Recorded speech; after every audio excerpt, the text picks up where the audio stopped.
Yo no subí al TEC Digital, ahora estoy desubicada. Un cursor entonces es una herramienta que nos ofrece SQL Server para poder recorrer el resultado de una consulta SQL y realizar operaciones con esos resultados. Entonces yo hago una consulta en SQL, un select, y con un cursor yo puedo recorrer cada uno de los resultados que me devuelve la consulta para realizar algún proceso. Los cursores tienen sus ventajas y tienen sus desventajas, ¿verdad? Y hay que saber utilizarlos con mucho cuidado.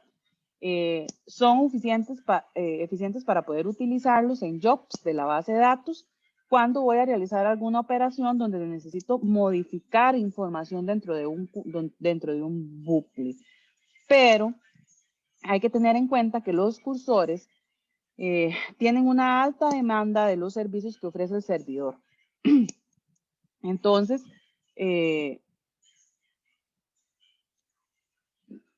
son bastante pesados para su ejecución, entonces es recomendable no abusar, ¿verdad?, de la utilización de los cursores. Entonces, ¿por qué no tienen un rendimiento tan adecuado los cursores?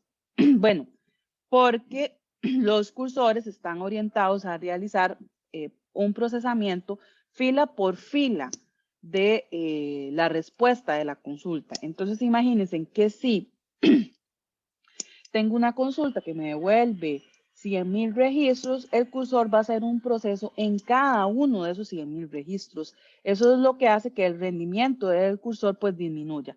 Obviamente que si mi consulta devuelve 50 registros, pues tal vez el proceso no va a ser tan lento, pero conforme aumente los resultados de la consulta, así va a disminuir el rendimiento del cursor.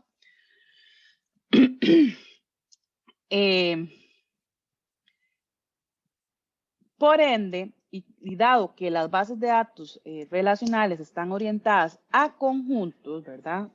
Un select está orientado a devolverme muchos registros y eso hace que el rendimiento sea muy bueno. Y mientras que el cursor está fila por fila, pues eso es lo que provoca o ocasiona que, que el cursor pues tenga problemas de rendimiento. ¿Qué pasa si eliminamos entonces un cursor con el objetivo de mejorar el rendimiento? Bueno, depende. Hay ocasiones en las que solamente se puede resolver el problema que estoy solucionando con el uso de un cursor. Entonces, no voy a tener otra alternativa de solución si no es utilizar el cursor. Hay ocasiones en las que sí, lo puedo cambiar por algún otro tipo de proceso, y entonces puede ser que mejore mi consulta. Entonces, eso depende.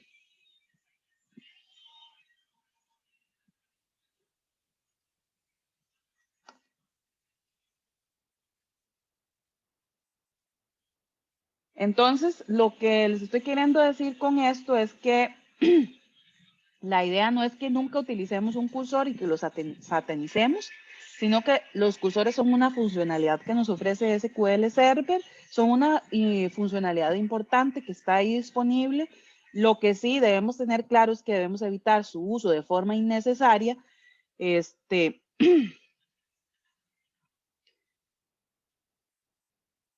pero que hay ocasiones en que solamente puedo resolver el proceso utilizando un cursor, y si tengo que hacerlo, pues entonces tengo que hacerlo o utilizarlo de la mejor forma posible, ¿verdad? Para evitar un aumento en el uso de los recursos del servidor. ¿Cómo hacemos para trabajar con un cursor? Bueno, en realidad es bastante fácil. Lo que tengo que hacer es declarar el cursor. La instrucción que me permite declararlo es el declare. Tengo que abrir después el cursor, que la instrucción para abrirlo es open, recuperar las filas, o sea, ejecutar el select desde el cursor con una instrucción fetch que más o menos funciona como cuando yo hago en Python un foreign branch o algo así, ¿verdad? El fetch eso es lo que me hace, ¿verdad? Y asignar a una variable cada una de las filas de la consulta, procesar las filas obtenidas, ya sea para modificar, eliminar, etcétera, dentro del cursor, Luego hay que cerrar el cursor con la instrucción close. Y la otra cosa muy importante, o el último proceso que tengo que ejecutar, es eliminar la referencia al cursor. Y al mismo tiempo, con esto lo que estoy haciendo es liberando la memoria que está utilizando el cursor, que tiene reservada para su uso con la instrucción dialogate. Entonces, aquí viene la sintaxis de cómo debe utilizarse, ¿verdad? Lo que yo les estaba diciendo, el declare para declararlo, abrir el cursor, leer cada una de las filas, cerrar el cursor y liberar los recursos con dialogate. Vean que en el while del cursor, para procesar cada una de las filas, estamos utilizando esta variable global. Recuerden que cuando teníamos dos arrobas es porque estábamos haciendo referencia a una variable global. Es una variable global del sistema de SQL Server. Esta variable fetch status lo que nos indica es el estado de la última instrucción que ejecutó el fetch. Y nos devuelve tres valores. 0 si la instrucción se ejecutó de forma correcta, menos 1 si la instrucción no se ejecutó correctamente o la fila estaba más allá del conjunto de datos recuperados, de los resultados, ¿verdad? Y menos 2 si no encontró la fila que estaba buscando, ¿verdad? Entonces esos son los resultados que nos puede devolver este fetch, que es el que nos permite, igual que en un while, ¿verdad? Es la condición que hace que el cursor se detenga, el while, ¿verdad? Aquí hay un ejemplo de un cursor que vamos a ejecutar o que está desarrollado para la base de datos encuesta. Entonces voy a abrir SQL Server.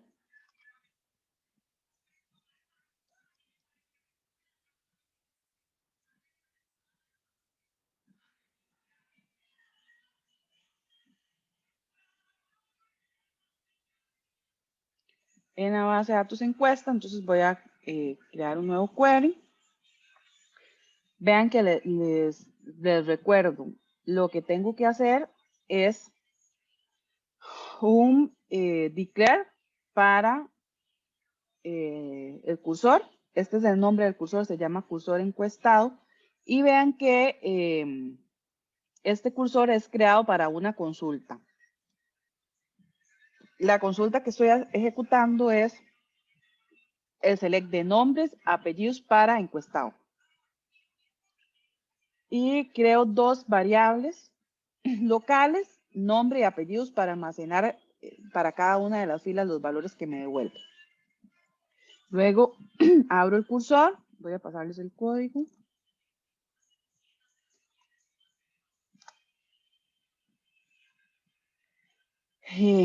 Luego abro el cursor, ¿verdad?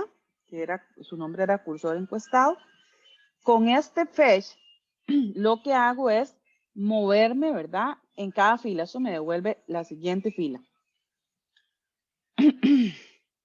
Y recuerden que el fetch status era el que me permitía obtener la siguiente fila. Y está en el while mientras que este fetch status sea igual a 0. Cuando me devuelva algo distinto, el while finaliza y entonces cierra el cursor. Y dentro de este while, lo que estoy haciendo, que es el proceso que voy a ejecutar fila por fila, es imprimiendo simplemente. Este es un proceso, tal vez no es como una de las utilidades más utilizadas, pero en realidad lo que estoy haciendo es un ejemplo para que ustedes puedan ver cómo funciona. Estoy imprimiendo el nombre y los apellidos de cada una de las personas que están almacenadas en encuestado. Y luego, esto es como que yo haga un i más, ¿verdad? En Java. Le estoy diciendo que me devuelva el siguiente registro, ¿verdad? Para que aumente en el cursor. Cierro el cursor y libero la memoria. Los cursores no quedan almacenados en algún lugar, sino que yo simplemente ejecuto el código y ella pues ejecuta el proceso de forma automática. Entonces vean que lo que tenía almacenados eran 5 personas y entonces aquí ya me imprime los datos. Si la vuelvo a ejecutar, pues va a ser el mismo proceso. Como les digo, esto no queda almacenado en ningún cursor. Si yo quisiera que quede almacenado en algún lugar, tendría que crear el cursor, por ejemplo, dentro de un procedimiento almacenado o dentro de una función.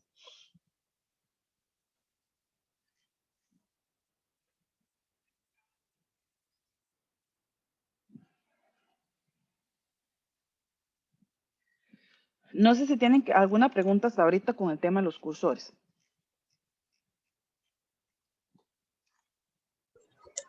Mi parte todo claro, profe. Ok, vamos a hacer un ejemplo tal vez con un poquito más de utilidad de los cursores. Voy a insertar dos encuestas.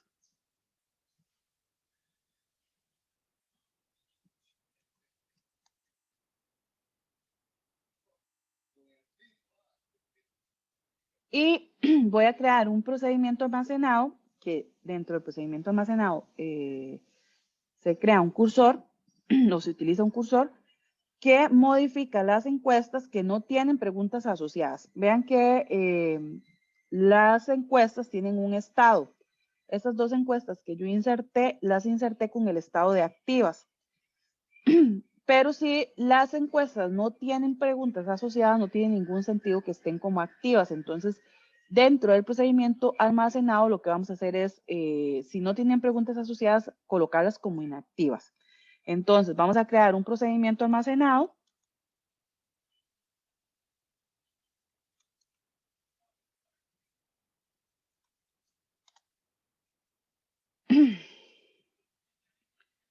¿Qué se llama? Encuestas inactivas. Vean que lo que hago es crear una variable local que se llama existencia.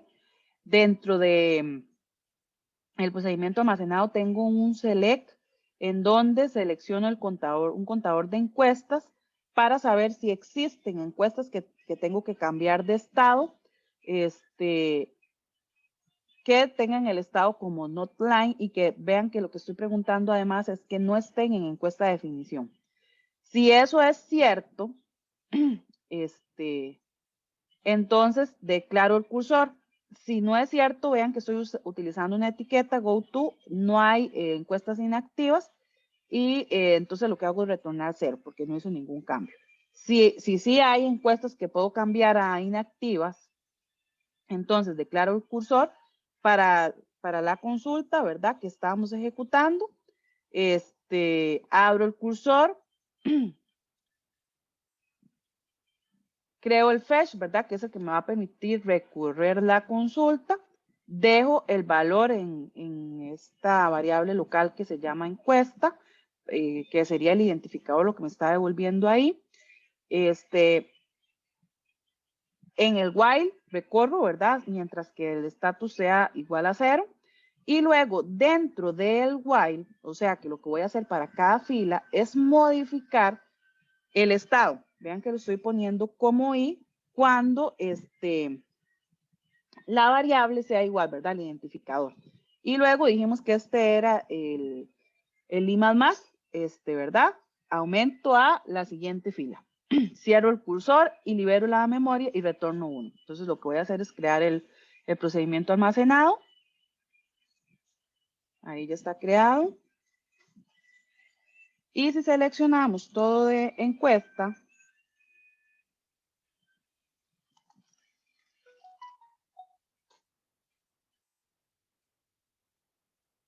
vean que todas las encuestas están en estado activo.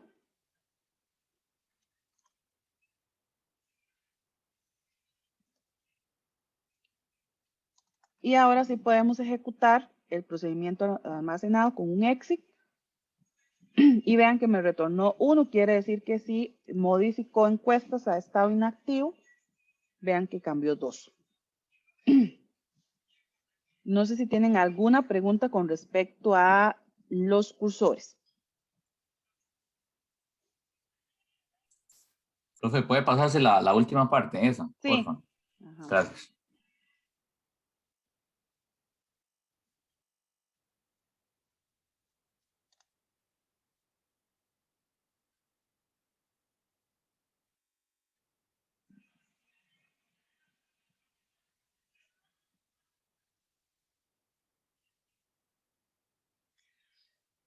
Ok, ahorita entonces lo que vamos a hacer es que vamos a trabajar de forma asíncrona.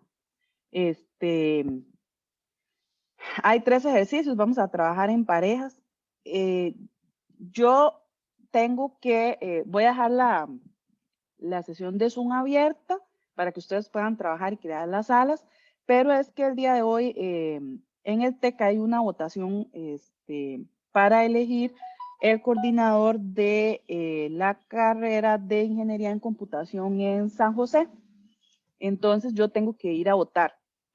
La idea es que ustedes se queden trabajando solos. Yo, si acaso, lo que duraré son 20, 25 minutos porque nada más voy, voto y regreso. Pero entonces, para que ustedes puedan trabajar en estos 3 ejercicios que son crear los cursores, entonces tal vez podemos dar chance como hasta las 9:30 para que ustedes trabajen.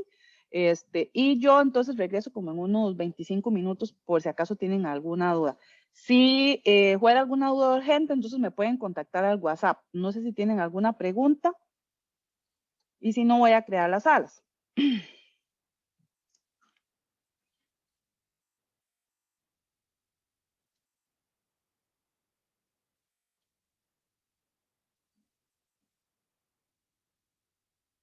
Ok, entonces habilito las salas para que puedan empezar a trabajar.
¿Cómo les fue, chicos?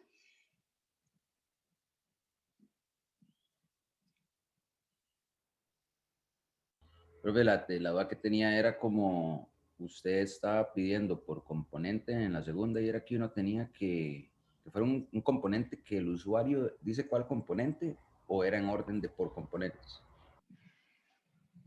En orden por componentes, todos los componentes, todas sus respectivas preguntas. Ok.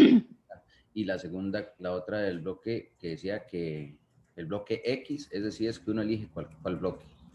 Sí. Ok, lo que no sabía era cómo meterle parámetros. Se me fue. Pero bueno.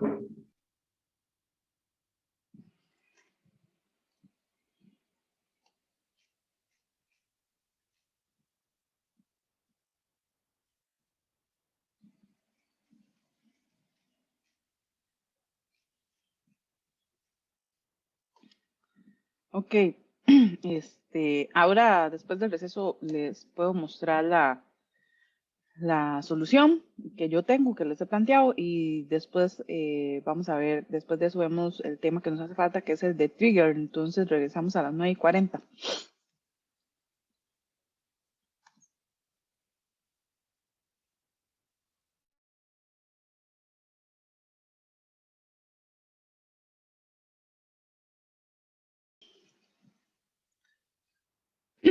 Bueno, vamos a continuar. Como les dije, aquí tengo la solución de los ejercicios. El primero era un cursor que imprimía las respuestas de la pregunta 2. Entonces aquí claro el cursor para esta consulta, ¿verdad? Cuando es la pregunta 2. Y lo que estoy haciendo es un join entre respuestas y preguntas-respuestas. Abro el cursor, recorro las respuestas. Mientras el fetch status sea igual a 0, ¿verdad? Imprimo las respuestas. Me posiciono en el siguiente registro, cierro y libero la memoria. Entonces aquí están los números de respuesta. El siguiente era un cursor que imprime las preguntas por componente. Entonces aquí lo que hice fue un producto cartesiano. No, en realidad todo salía de componente pregunta.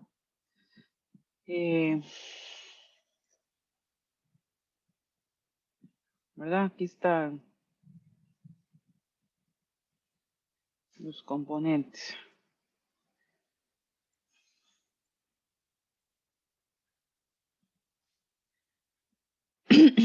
Aquí estaban los componentes. Es que en este cursor había que hacer un cursor dentro de otro cursor. Primero recorría los componentes y después recorría las preguntas de cada componente. Abría el cursor, avanzaba en el cursor, ¿verdad? Aquí lo que hacía era imprimir cada componente y luego creaba un nuevo cursor para las preguntas, ¿verdad? Cuando el número de componente era igual al que estábamos obteniendo. Entonces ahora abríamos el cursor de las preguntas, avanzábamos, imprimíamos la pregunta para ese componente, cerrábamos el cursor de las preguntas, liberábamos memoria, avanzábamos al siguiente registro, pero este sería el cursor de los componentes y cerrábamos el cursor y liberábamos la memoria. Ese proceso había que hacerlo para cada cursor, ¿verdad? Porque teníamos creado dos. Entonces, aquí está el componente texto, el componente radio no tenía preguntas, el componente combo, aquí están todos los componentes, ¿verdad? Solo combo y texto tenían preguntas.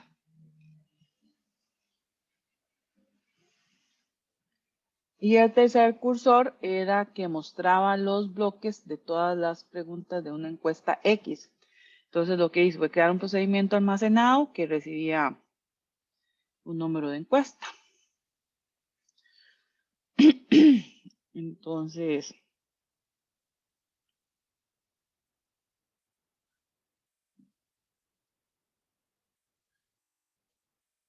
esta es una validación, digamos, adicional que yo hice, donde seleccionaba los bloques para esa encuesta. Si no había bloques, entonces lo que hacía era retornar 0, ¿verdad? Para no poner a recorrer el cursor, crear el cursor sin necesidad. Luego, si habían bloques, ¿verdad? Entonces creaba el cursor para esta consulta, que es la que me devuelve los bloques para esta encuesta.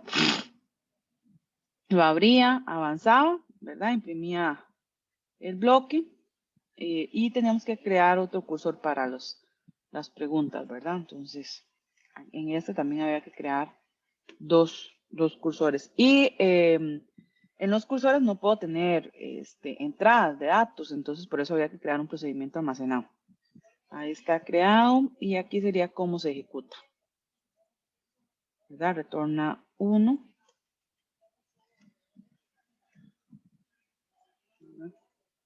Y aquí en los mensajes es donde aparecen los bloques y las preguntas.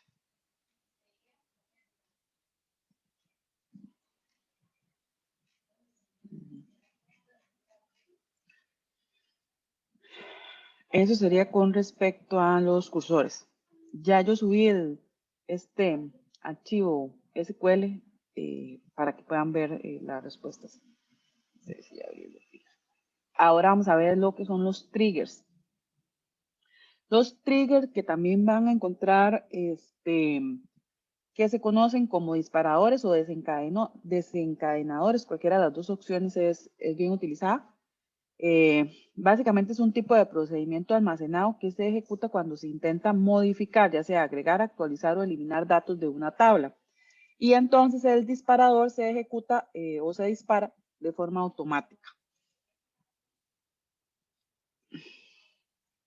Son utilizados para poder conservar la integridad referencial y la coherencia entre los datos en distintas tablas. ¿Cuál es la diferencia que tienen los procedimientos almacenados de los triggers? Bueno, los triggers no pueden ser invocados de forma directa, o sea que yo no puedo invocarlo, sino que se ejecutan al intentar modificar los datos de una tabla para la cual se definió ese disparador, ¿verdad? La ejecución es automática.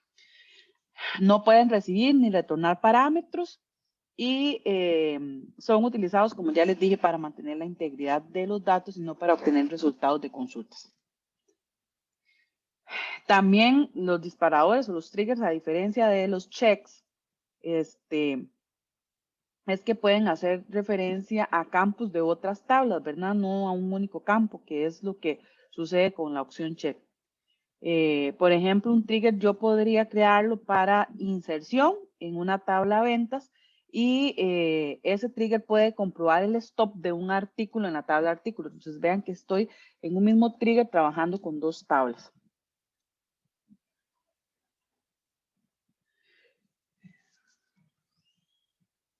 Los triggers se ejecutan después de la ejecución de una instrucción, ya sea de un insert, de un update o de un delay. En cualquiera de estos tres operaciones es que después de la ejecución de cualquiera de esas tres operaciones es que se ejecuta el trigger. En la tabla en la que fueron definidas esas operaciones o esas modificaciones. Las restricciones se comprueban antes de la ejecución de cada una de las instrucciones que les dije. Entonces, lo primero que se hace es comprobar la restricción.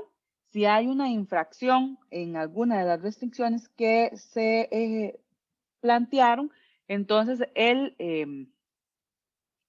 desencadenador, digamos, no llega a ejecutarse. Entonces, primero verifico la restricción y si no hay restricción, entonces pues puedo ejecutar las otras operaciones. ¿Cuáles son algunas de las aplicaciones que tienen los triggers? Bueno, son útiles para diferentes situaciones. Por ejemplo, para realizar una función de registro. Cuando yo voy a hacer una inserción en alguna tabla, hay acciones que son críticas para mantener la integridad de las bases de datos, ¿verdad? Cuando voy a hacer inserciones, modificados o eliminaciones de la tabla, entonces yo podría desencadenar una inscripción en un registro que documente la acción realizada. Y el registro podría grabar no solo lo que se modificó, sino también cuándo fue modificado y por qué. Esto básicamente sería el ejemplo que hemos venido planteando nosotros para la base de datos, que tiene que ver con el tema de llevar un control, ¿verdad? De todos los procesos que se ejecutan, lo que hablamos para la tabla cliente, ¿verdad? De poder llevar el proceso de qué operaciones se están ejecutando sobre esa tabla. También los triggers pueden ser utilizados para mantener la consistencia de la base de datos. Por ejemplo, si yo tengo una relación que se llama pedidos, el pedido de un producto puede activar una sentencia que cambie el estado de ese producto en una tabla de inventario, que pase de disponible a reservado, por ejemplo. Entonces yo puedo cambiar, por ejemplo, estados en la base de datos. También cuando elimino una fila de la tabla pedidos, puedo activar la acción que cambia el estado del producto de reservado a disponible, ¿verdad? Que sería el viceversa. Y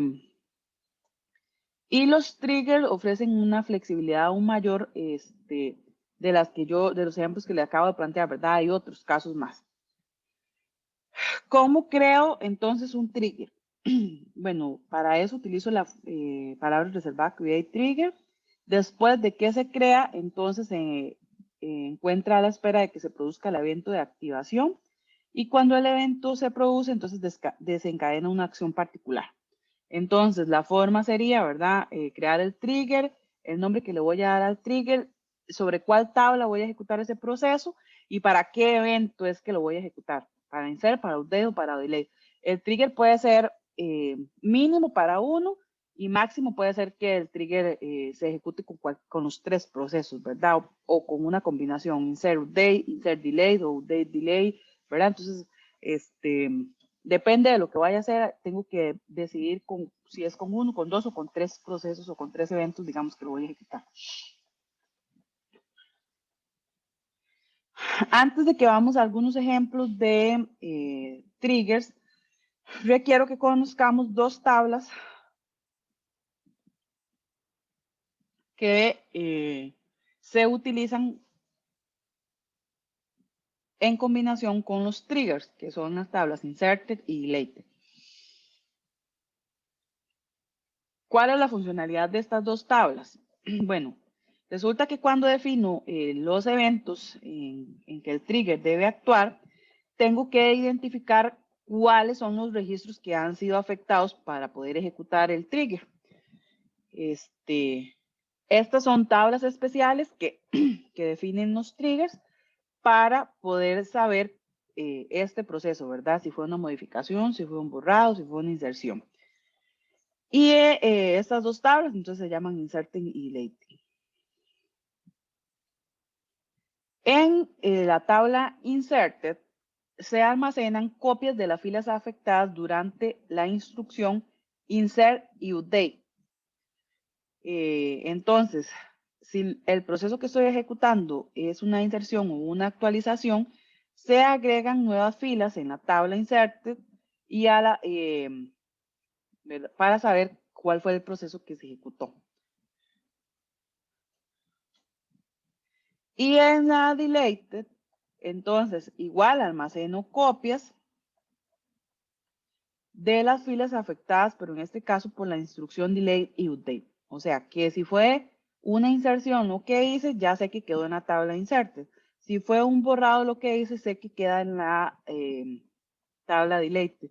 Y si fue una modificación, queda en ambas tablas.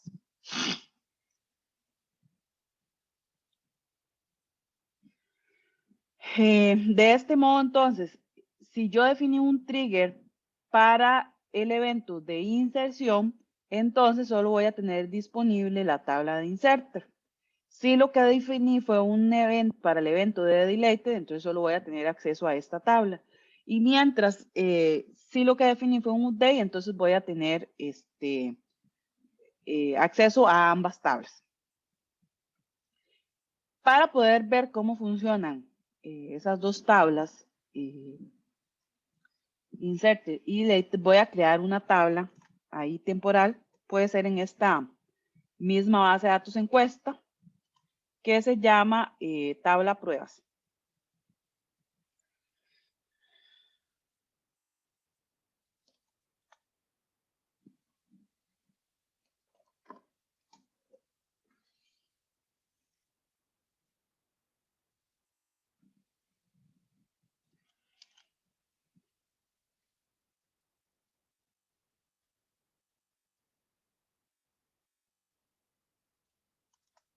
voy a crear un trigger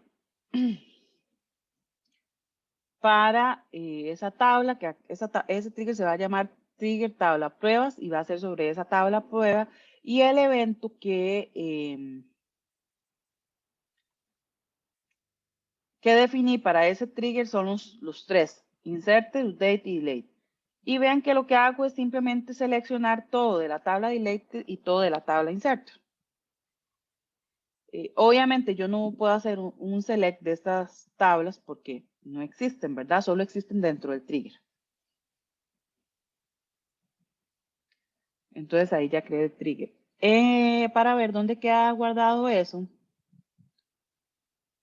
me voy a Programmability y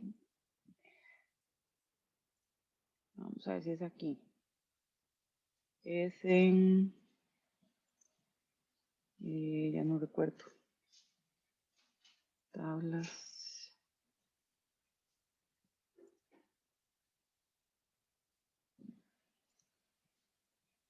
Es en... ¿qué se me hizo tabla pruebas? Aquí. En la tabla y está la pestaña de triggers. Entonces aquí está el triggers que acabo de definir. Una tabla puede tener los triggers que yo requiera, ¿verdad? No hay límite con respecto a eso.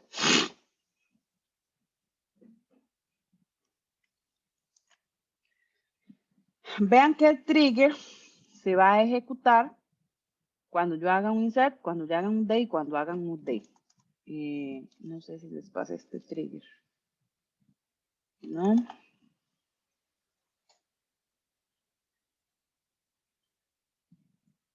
Entonces vean que dijimos que cuando yo hacía un insert en el trigger, solo voy a tener acceso a la tabla inserter, ¿verdad? Entonces por eso el primer select está vacío, porque la tabla delete está vacía, ¿verdad? Porque solo lo que estoy haciendo es un insert.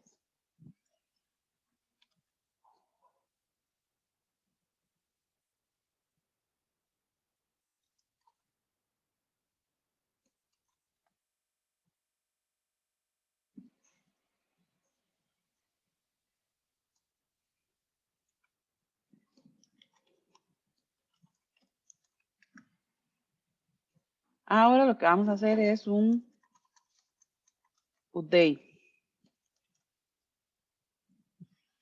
Vean que en el update tengo en la tabla delete y en la tabla inserted. Entonces, en la tabla delete queda el archivo, digamos, como estaba originalmente. Este es el archivo que estoy modificando. O el registro, más bien. Que es el que tiene un ID 2 y Juan. Y lo que estoy haciendo es cambiándole el nombre por Luis. Entonces, en la tabla deleted queda el archivo después de modificado, ¿verdad? Entonces, aquí queda en su estado original y aquí queda ya modificado. Por eso es que necesito las dos tablas.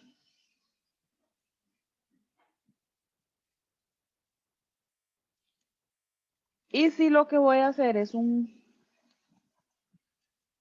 borrado,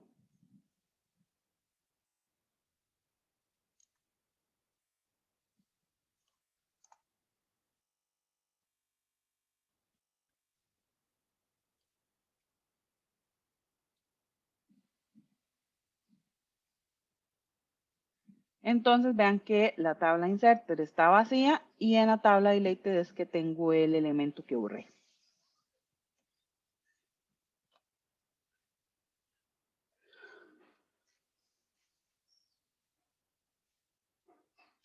No sé si tienen alguna pregunta hasta ahorita. Profe, con lo de las restricciones fue lo que no me ha quedado como un toque claro, ¿verdad? Como que él se hace primero la restricción, después hace el insert, el update y el delete, y después hace el trigger. ¿Eso sí es cómo funciona?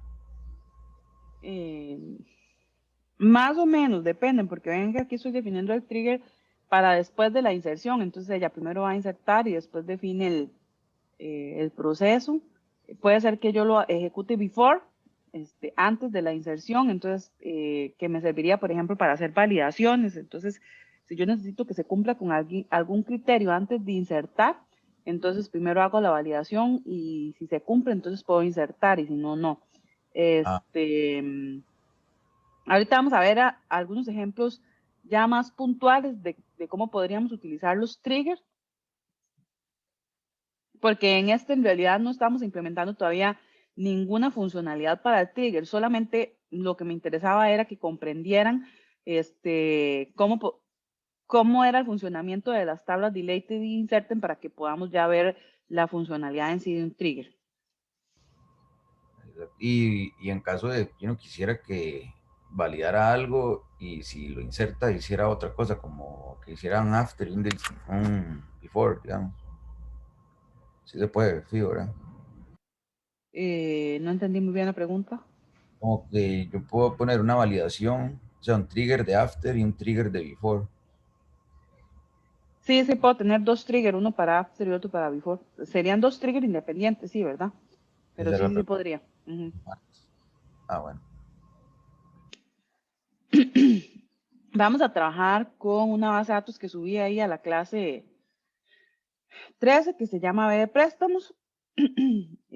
Básicamente es una base de datos pequeñita, tiene 4 tablas, una sería el cliente, ¿verdad? Que tiene la cédula, nombre, dirección, teléfono, empresa y límite de crédito. Los clientes tienen préstamos, los préstamos tienen un número de préstamo, el cédula que sería la llave foránea, la tasa, monto solicitado, monto aprobado, un saldo, estado, etcétera. Y los préstamos están asociados a cuotas, ¿verdad? Que son como abonos extraordinarios que yo realizaría. Y los abonos, ¿verdad? Que son mensualmente, yo hago un abono acá a los préstamos. Entonces tengo cuotas y tengo abonos. Esa sería la base de datos con la que vamos a trabajar. Entonces,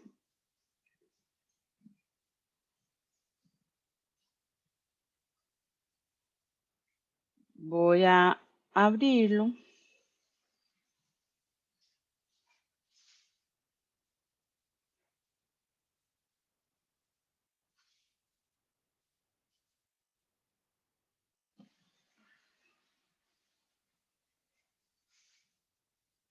Ya yo la tenía creada. Voy a borrarla.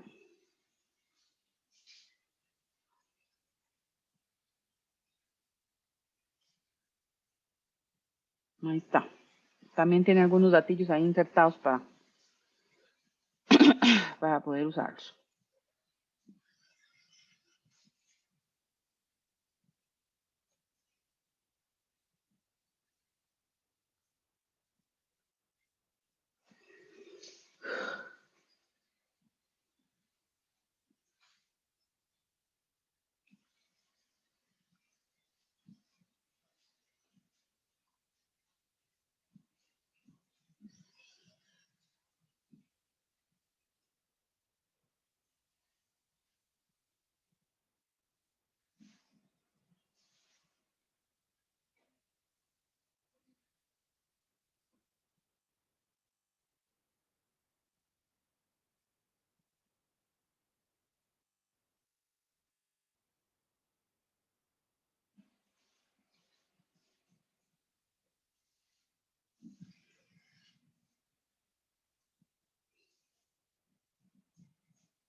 Ustedes me dicen si ya están listos, ya pudieron crear la base de datos o todavía les doy un chancecito.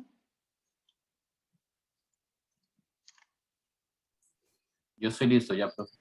Yo también, profe.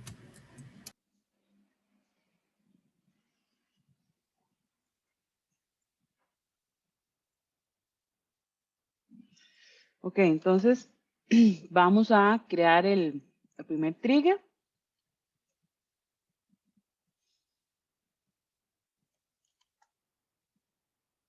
Este trigger lo que va a hacer es verificar el estado en la tabla préstamos. ¿Verdad? Que los préstamos tienen un estado.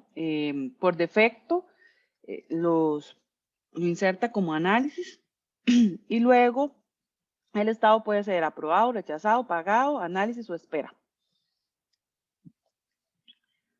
Este trigger va a ser para inserción y para modificación. Lo que estoy haciendo aquí es que declaré una variable local que se llama cantidad. Selecciono el contador del número de préstamos. Dice que aquí la restricción que vamos a validar es que un cliente no puede tener 2 préstamos en estado de análisis. O sea que si ya ha insertado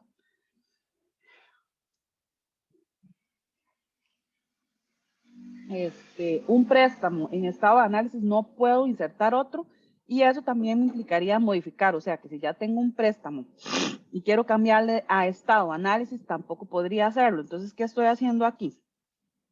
Estoy haciendo un join de préstamo con la tabla inserta.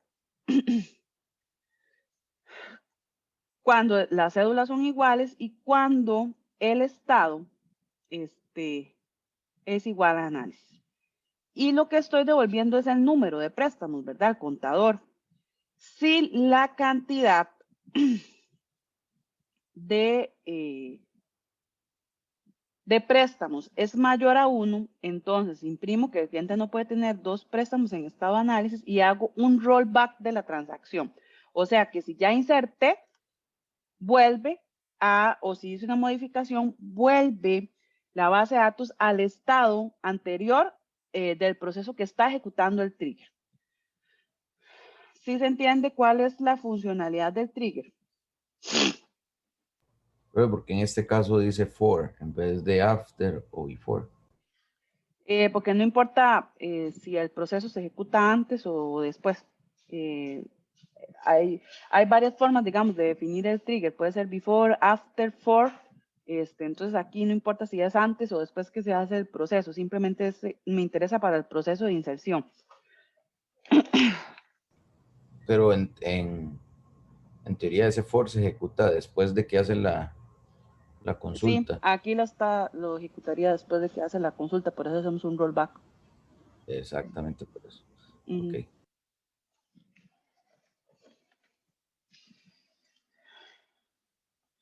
Ok, entonces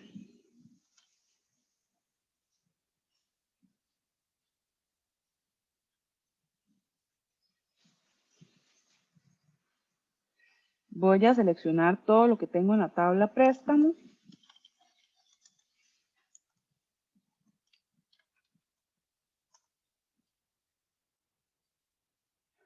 Vean que hay un préstamo en análisis, los otros 2 están aprobados. Voy a insertar un nuevo préstamo para esta persona y recuerden que por defecto el estado es de análisis, entonces yo no debería de poder insertar este préstamo porque va a intentar insertar para esa persona un segundo préstamo en estado de análisis. Entonces aquí está el mensaje que un cliente no puede tener 2 préstamos en estado de análisis y que la transacción es finalizada por un trigger. Entonces vean que debería tener siempre los 3 préstamos. El trigger entonces lo que está haciendo es deshaciendo la operación de inserción que yo acabo de ejecutar. No me permite la inserción porque tiene que hacer una validación primero y como no está cumpliendo esa validación, entonces hace un rollback. Si yo a este insert le envío un estado como, vamos a ver cuáles son los que tenía aquí, como espera. Aquí lo que tengo que poner es estado y aquí espera. Entonces vean que ahí sí permite la inserción.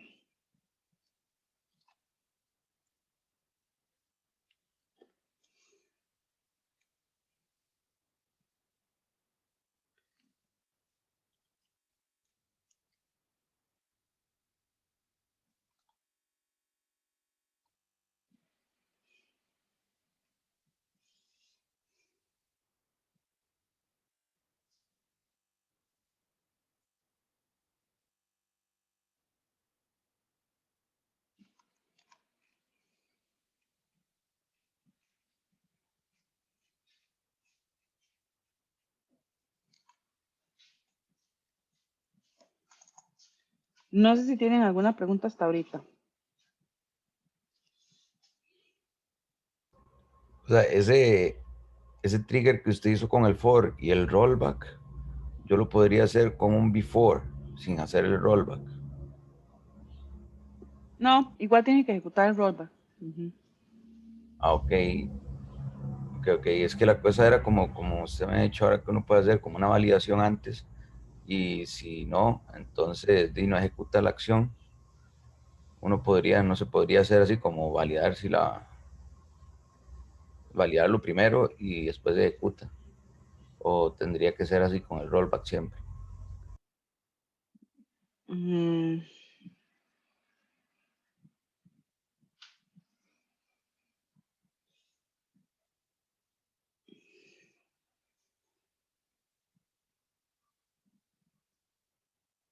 creo que tal vez si lo hace con el after, sí no tendría que hacer el rollback. Pero no estoy tan segura. Con el before sería, after es después. Sí, perdón, con el before.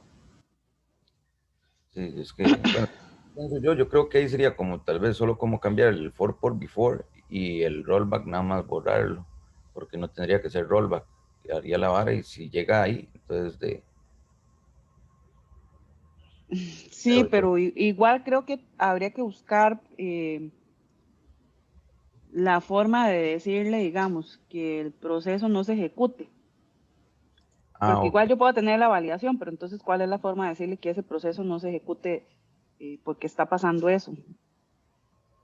Ah, Ujú. ok, sí, entonces las validaciones es mejor que ejecute, valida y si está mal, hace un rollback para que vuelva al estado que estaba antes de hacer la acción. Igual se pueden hacer before, pero entonces tengo que buscar cuál es la instrucción que me permite, digamos, decir que no ejecute la instrucción que voy a ejecutar. Ah, ok, Ujú. ok. Em, Este otro trigger es para verificar el límite de crédito en la tabla de préstamos. Es igual para inserción y modificado. Y creo que no lo he compartido.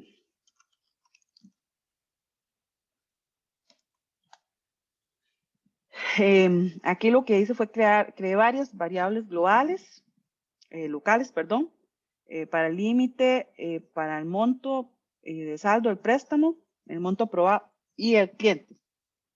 Todo eso lo estoy seleccionando del join de la tabla cliente con la tabla inserter. Aquí no hay ninguna condición, es para la tabla, em, el join es para cuando la cédula sea igual, ¿verdad? La que estoy insertando. Lo que estoy seleccionando además es el monto prestado. Vean que si yo selecciono todo de préstamo, yo ya tengo un monto aprobado. Y cada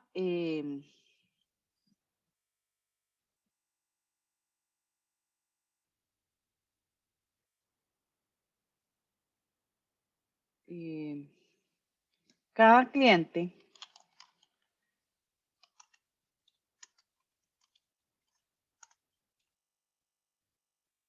tiene un límite de crédito.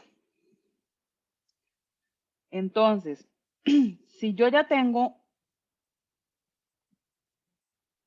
unos montos aprobados y tengo un límite de crédito y estoy solicitando un crédito nuevo, los dos créditos, el que tengo aprobado más el que estoy solicitando ahora, no deberían sobrepasar mi límite de crédito.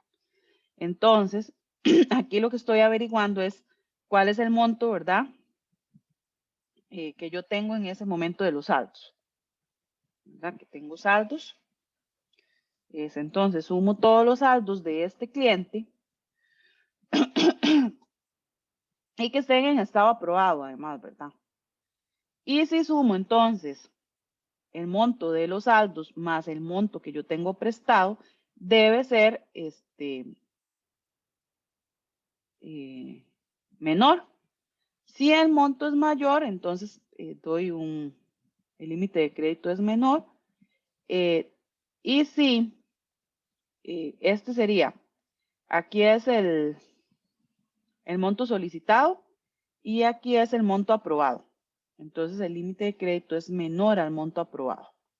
En ambos casos, si sucede eso, el rollback es necesario para retroceder o echar para atrás el proceso. Entonces creamos el trigger para la tabla préstamo. Recuerden que dijimos que las tablas podían tener los triggers que yo necesitara. Entonces vean que sobre la misma tabla estoy teniendo 2 triggers en este momento.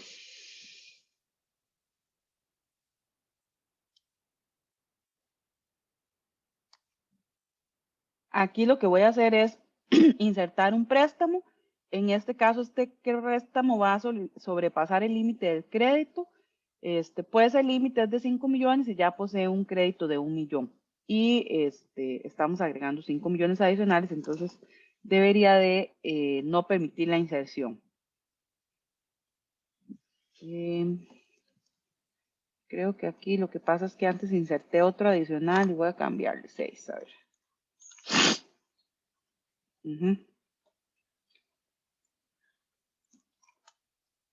¿Verdad? Entonces no me permite sigo teniendo 4. Y recuerden que lo que me dice es que es menor, ¿verdad?, al monto aprobado. Y en este otro caso es que no se sobrepasa el límite del crédito.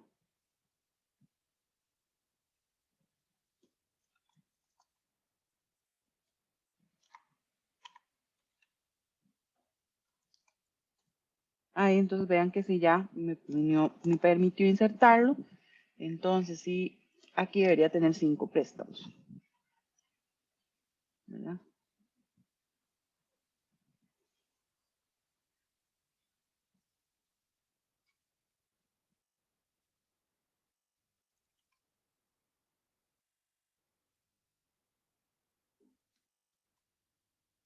No sé si tienen alguna otra pregunta.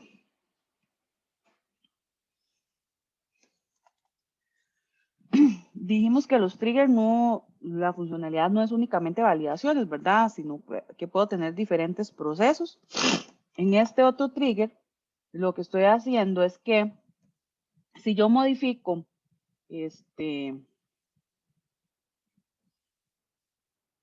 no, en realidad si inserto un abono o modifico un abono, entonces de forma automática debería actualizarse el saldo del préstamo, ¿verdad? Porque yo estoy insertando un abono, ¿verdad? Entonces quiere decir que si yo debía 5 millones y hice un abono de 500,000, mi saldo debería de cambiar de forma automática a 4 millones y medio. Eso se hace por medio de un trigger. Entonces, este trigger es sobre la tabla abono, es para inserción y para modificación. En cualquiera de los dos casos debería de actualizar el saldo. Y vean que lo que estoy haciendo es un update sobre la tabla préstamo y lo que voy a modificar es el saldo del préstamo.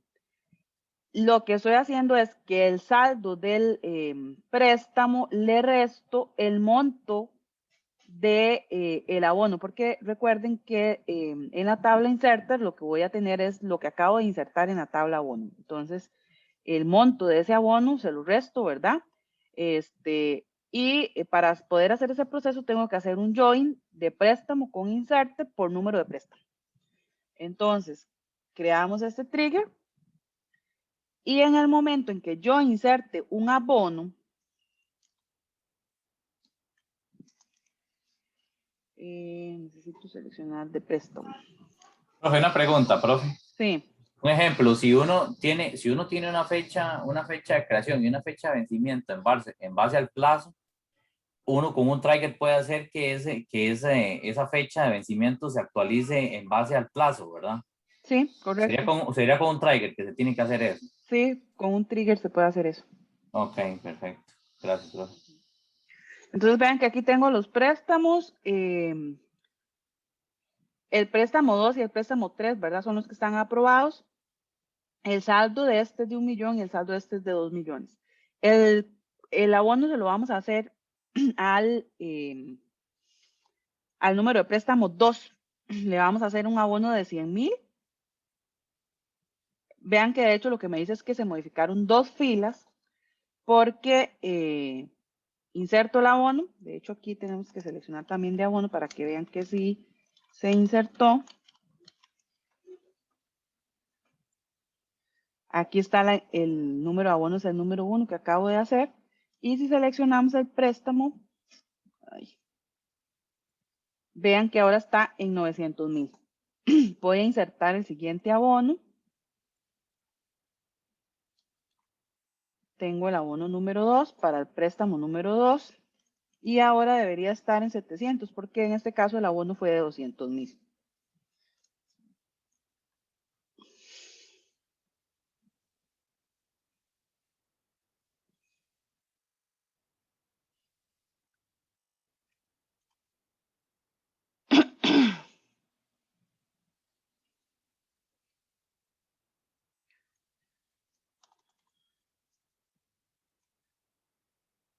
Este otro trigger es el inverso, ¿verdad? ¿Qué pasa cuando yo borro un abono? Debería devolver, si borro un abono, debería devolverse el estado, ¿verdad? Del saldo, sumarle, ¿verdad? El abono, ¿verdad? Porque lo estoy borrando. Este trigger, entonces, es para, solo para el evento delay. En realidad, el update que voy a hacer es casi el mismo que hicimos aquí, solo que en lugar de restarle el monto se lo estoy sumando y el join que estoy haciendo no es con la tabla inserte, sino con la tabla deleted, ¿verdad? Porque cuando hago un delete, la tabla a la que tengo acceso es a no inserte. Creo que ya lo creé, sí.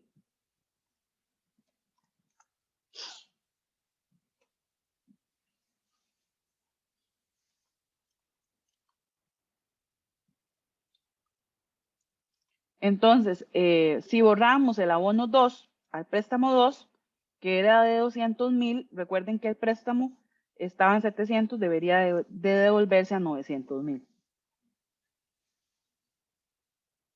El abono ya no está y el saldo del préstamo debería estar en 900.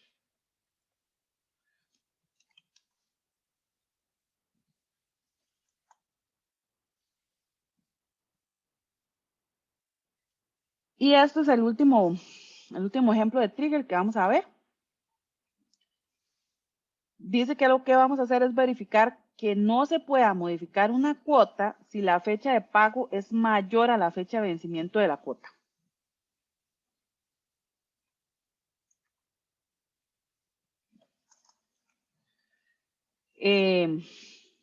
Este trigger es para el evento update, es sobre la tabla cuota. Aquí lo que hago es seleccionar la fecha de vencimiento de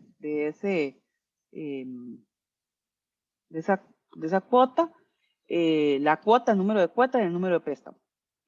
Es un join de cuota con la tabla inserter cuando el número de cuota y el número de préstamo son iguales. Si esta fecha de vencimiento es menor a la fecha de pago que estoy insertando, entonces imprime que la cuota del préstamo está vencida, ¿verdad? Y hace un rollback de la transacción. En los bancos usualmente no es tan así que sucede, sino que lo que hacen es que como está vencida, en el momento que se vence, digamos, la fecha de pago de la cuota, me cobran unos intereses adicionales. Entonces, probablemente aquí eso es lo que debería suceder, ¿verdad? Incrementarle el pago de la cuota. Pero como este es un ejemplo, básicamente es como para que vean qué tipo de funcionalidades estamos ejecutando. Aquí modifico la cuota y si hacemos un update, creo que no sé si tiene cuotas, voy a ver, selección, select, todo from cuota.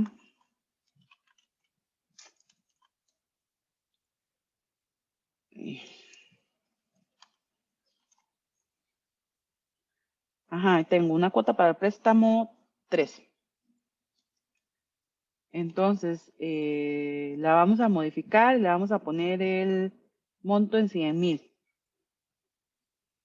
¿Verdad? Dice que la cuota número 1 está vencida, ¿verdad? Eso es lo que me dice, ¿verdad? Y entonces no me deja hacer el update. No sé si tienen alguna pregunta.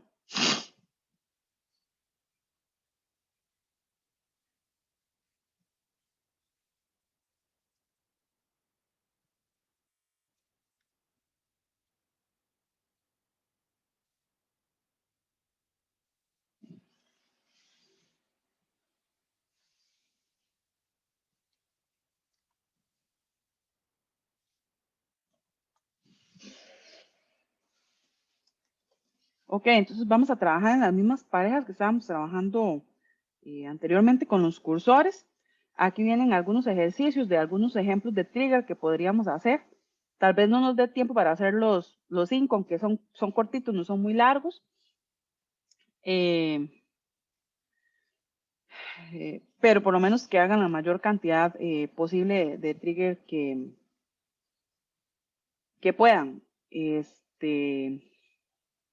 Voy a dejar de compartir para crear las salas. Bueno, creo que no vamos a poder trabajar en las mismas parejas porque hay unos que se han desconectado, pero igual vamos a trabajar en parejas.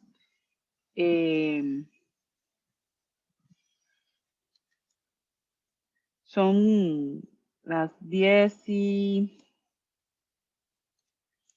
casi las 10:30, entonces creo que trabajar unos 45 minutos y vendríamos a ver algunos de a ver cómo les fue después de esos 45 minutos. Yo sigo aquí conectada por si acaso tienen alguna duda. Listo. Entonces voy a abrir las salas.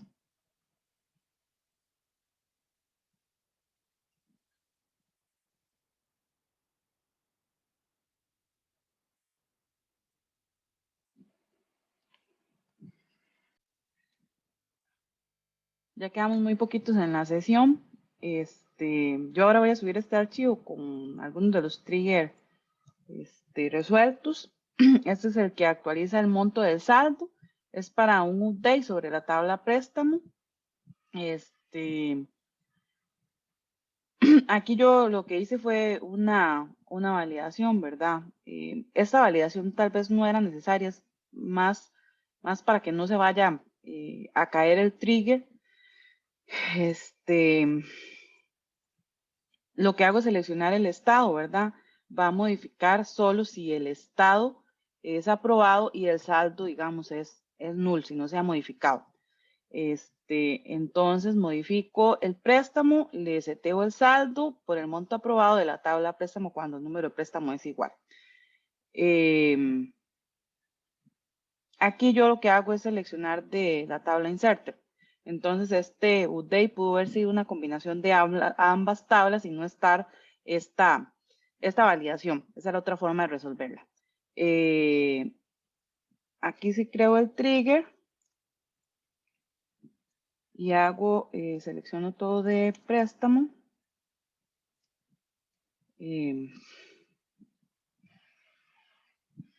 Es el préstamo número 1 que se va a modificar. Y entonces el saldo, ¿verdad? Debería ser igual al monto aprobado. Ven que el monto solicitado eran 3, el monto aprobado 2,5 millones, el saldo entonces 2,5 millones. Algo que tal vez no lo mencioné, está la forma de borrar un trigger, ¿verdad? Con drop, trigger y el nombre del trigger. El siguiente trigger es el que cuando se pague una cuota, se actualiza el valor del saldo del préstamo y la fecha de último pago. Son dos modificaciones. Entonces, esta es para insert sobre la tabla cuota. Y lo que hago es un update sobre la tabla préstamo, se modifica el saldo y la fecha de último pago. Entonces, si insertamos una cuota,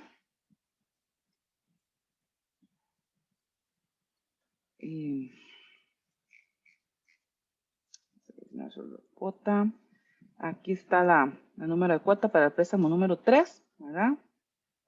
Y de préstamo, entonces la fecha de último pago debería ser hoy. que es el préstamo el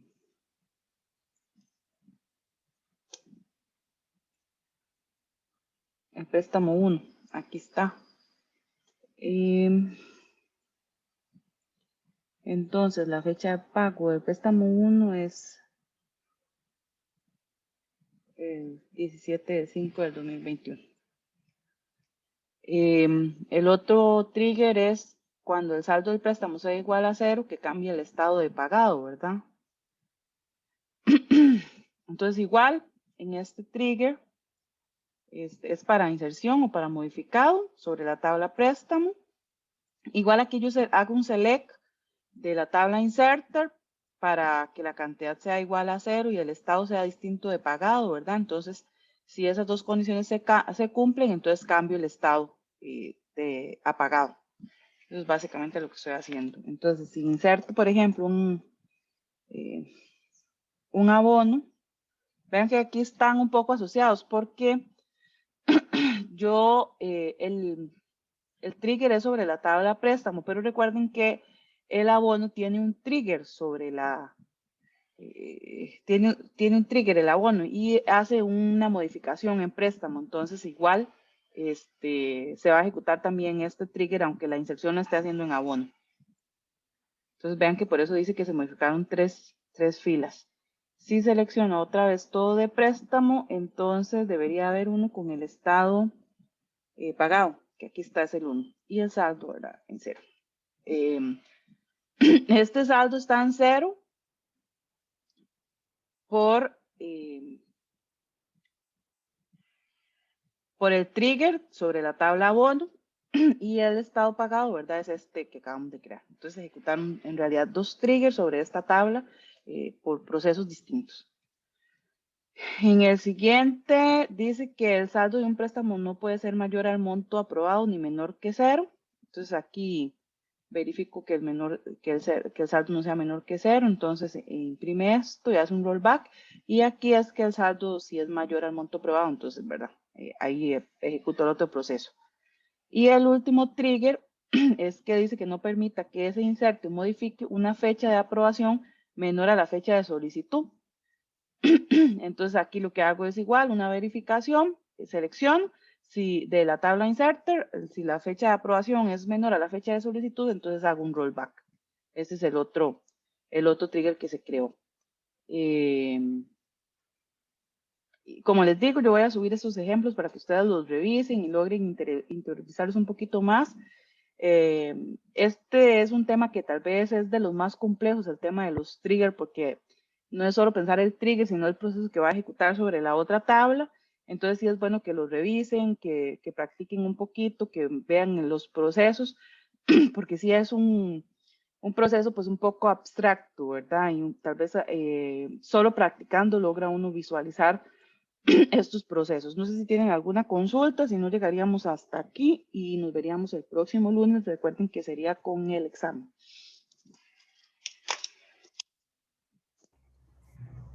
Profe, una pregunta, ¿cómo va a ser el examen? ¿Cómo va a ser lo del examen? ¿Okay? ¿Se trabaja en la clase? Sí, de 8 ok. probablemente a 11. Ok, perfecto. Bueno, profe, muchas gracias, hasta luego. El lunes también se entrega la otra parte del proyecto, ¿verdad? Ahorita no tengo claras las fechas. Probablemente que sí. Ahí lo podríamos analizar. No sé cómo están con los temas de la entrega. Sí, esa entrega es como la base de datos, así como las tablas, ¿verdad? Todavía sin consultas ni nada de eso. Es la base de datos, tiene que tener tipos de Lleva datos. consultas. Sí, Lleva tres con. Profe, hay que meterle las vistas y meterle todo, ¿verdad? Sí, hay que meterle procedimientos almacenados, lleva un trigger, Sí, los creo. triggers. Sí. Digamos, no es una base de datos tan básica, sí que vaya bastante adelantada para que en el próximo entregable ya ustedes tengan una base bastante sólida para poder trabajar con la aplicación. Ok. Bueno, profe, muchas gracias. Hasta luego, entonces. Bueno, Hasta luego. listo, nos vemos. Hasta luego. Gracias.